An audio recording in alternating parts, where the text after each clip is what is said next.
Si tu as commencé à publier sur la plateforme YouTube, mais que l'algorithme ignore complètement ton contenu, eh bien ne t'inquiète pas, c'est totalement normal et ça arrive à beaucoup de petites chaînes, mais ici je vais te montrer 6 manières différentes pour que YouTube commence à diffuser ton contenu. Tout d'abord, je m'appelle Hervé, je travaille sur YouTube depuis plus de 14 ans. Tu peux le voir derrière moi, il y a de nombreuses récompenses que j'ai reçues de la part de YouTube, car oui, depuis plus d'une décennie, qu'est-ce que je fais? Je publie des vidéos sans avoir à me montrer. Bref, je t'en reparlerai un tout petit peu plus tard. Mais ce qu'il faut bien comprendre, c'est que sur YouTube, il y a des règles à respecter. Et c'est justement ça, si on ne connaît pas bien les règles du jeu, c'est très difficile de gagner. Donc ici, c'est parti pour que je t'explique les 6 points à ne surtout pas négliger. Le premier point le plus important, ça va être déjà d'avoir un bon contenu. Un bon contenu, ça ne veut pas forcément dire que tu vas faire des vues directement. Ça, c'est ce que je vais t'apprendre maintenant. Regarde, on va apprendre ensemble à faire exploser, hein, c'est littéralement le mot. Ici, on avait une vidéo donc qui marchait pas trop, et d'un coup, bim, ça décolle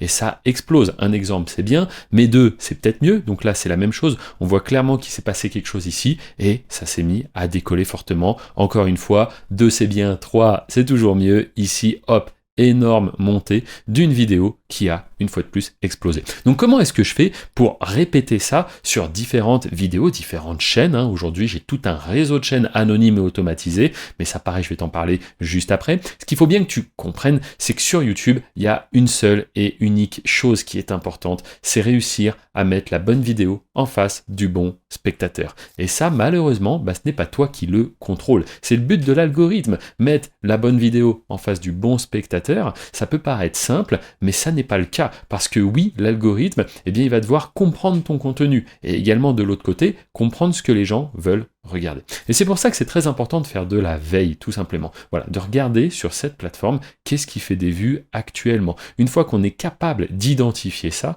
c'est beaucoup plus simple de proposer du contenu de qualité. Et donc toi, en tant que créateur, tu vas devoir utiliser les bons paramètres, les bons réglages pour justement montrer à l'algorithme quel est le sujet de ta vidéo et lui derrière, il va trouver les viewers, ceux qui veulent regarder ce type de contenu. Alors déjà, sur cette chaîne, tu peux t'abonner et mettre un like si la vidéo t'intéresse, mais surtout, regarder les autres vidéos que j'ai créées parce que tous les dimanches à 13h, je publie un tutoriel, c'est gratuit, hein, c'est sur YouTube, donc en libre accès, et il y a énormément de valeur. Souvent, je te présente une thématique, et juste après, en quelques minutes, je t'explique comment créer le contenu. Et on va même jusqu'à la publication. Mais ici, c'est différent, ce sont les bons réglages. Et c'est pour ça qu'on arrive au point numéro 2, être capable de faire une veille efficace. Une veille efficace, qu'est-ce que c'est?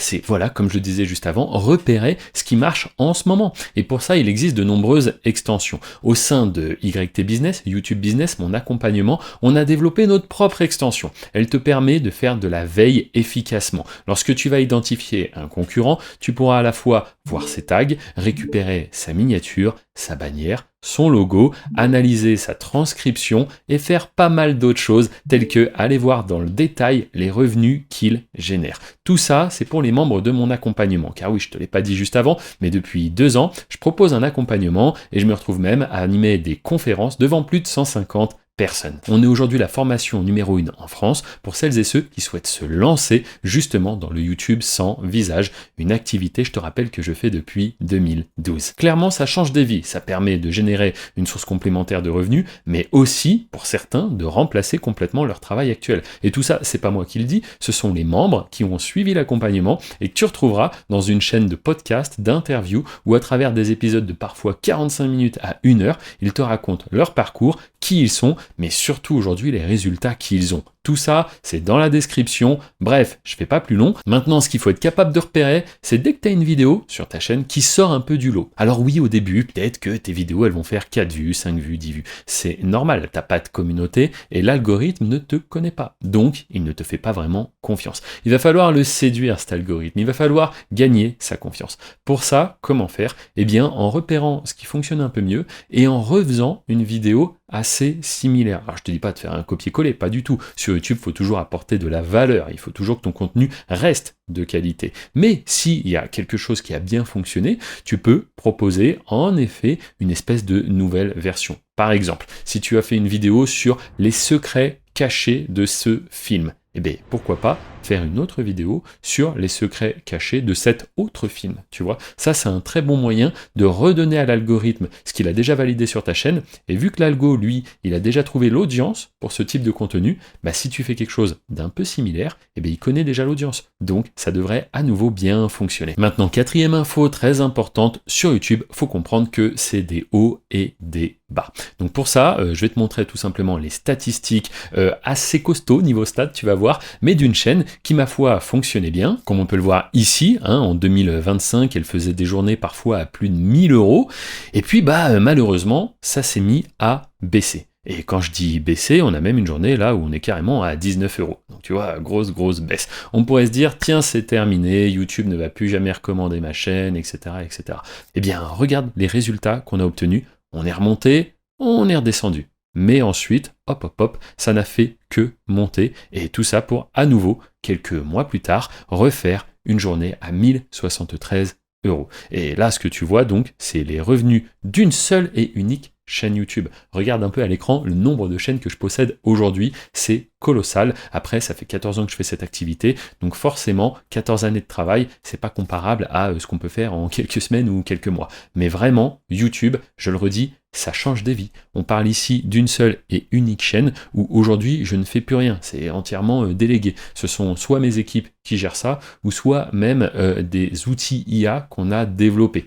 Donc tout ça pour te dire que très rares sont les business où tu vas pouvoir te lancer avec quasiment aucun moyen. Hein. Créer une chaîne YouTube, ça coûte 0 €. Est-ce que tu connais beaucoup de business où ça demande 0 € pour se lancer et derrière on peut générer 110 000 € en 365 jours, ou même si je mets 90 derniers jours, 40 000 €. Bah, honnêtement, j'en connais pas beaucoup. Et encore une fois, YouTube, certains vont se dire que c'est saturé, qu'on peut plus se lancer, et ça, c'est le point suivant. Est-ce que YouTube est saturé? Eh bien, la réponse, c'est non. Clairement pas, et je vais même te dire encore mieux, YouTube ne sera jamais saturé. Pourquoi? Parce que YouTube ne veut pas d'un marché cristallisé où on aurait la meilleure chaîne d'automobile, la meilleure chaîne de cuisine, la meilleure chaîne d'informatique, etc., etc. YouTube perdrait tout son intérêt. Non, YouTube fait exactement ce qu'il faut pour qu'à chaque fois des petites chaînes arrivent à s'imposer régulièrement. Regarde, là je te montre les exemples d'une autre chaîne. Il n'y avait rien du tout sur cette chaîne. On a commencé, hop, à publier et ça y est, ça a fait des vues, les abonnés augmentent, le watch time, les heures de visionnage et c'est normal. C'est exactement ça que YouTube veut. YouTube veut qu'on puisse s'imposer sur sa plateforme, qui est comme ça régulièrement des nouveaux acteurs qui arrivent à créer du contenu et à aller chercher des vues. Et regarde ici un très bel exemple d'une vidéo publiée donc le 8 janvier à 7h57 et hop, directement ça décolle. Est-ce que ça, c'est le signe d'un marché qui est saturé?